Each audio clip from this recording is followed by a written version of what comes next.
Managing all your saved logins on Android can be messy, so let us set up and use the built-in Google Password Manager right now.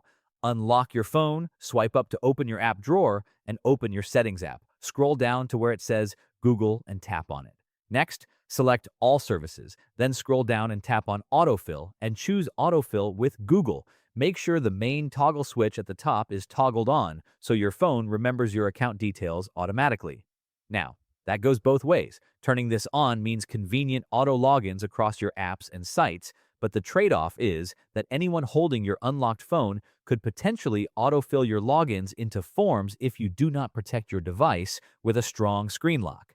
To manage your existing credentials, tap on Google Password Manager. Right here, you will see a search bar and a full list of all your saved accounts listed alphabetically. The important thing is how you access a specific entry when you need to view or edit a password.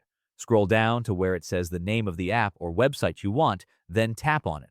Your phone will instantly prompt you for your screen lock PIN, pattern, or fingerprint. Once verified, you will see your username and your obscured password. Tap the eye icon right next to the password field to reveal the hidden characters. If you want to change it, tap on Edit, clear out the old characters, type in your updated secret code, and tap Save at the top right.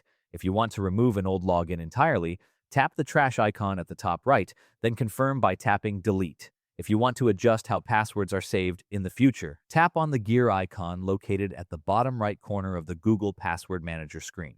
In my case, I prefer to keep Offer to Save Passwords toggled on, so I am always prompted whenever I log into a new website or app. You will also see an option for Auto Sign In. If you keep this toggled on, your device signs you into websites without asking for confirmation every single time. However, if you toggle this off, you gain extra control, but you lose the speed of instant sign-ins because you have to manually confirm every login attempt. You can also run a password checkup from the main manager screen to see if any of your saved credentials have been compromised in data breaches. Once you finish reviewing your credentials, back out of the settings menu to return to your home screen. I hope you found this helpful, and I'll see you in the next one.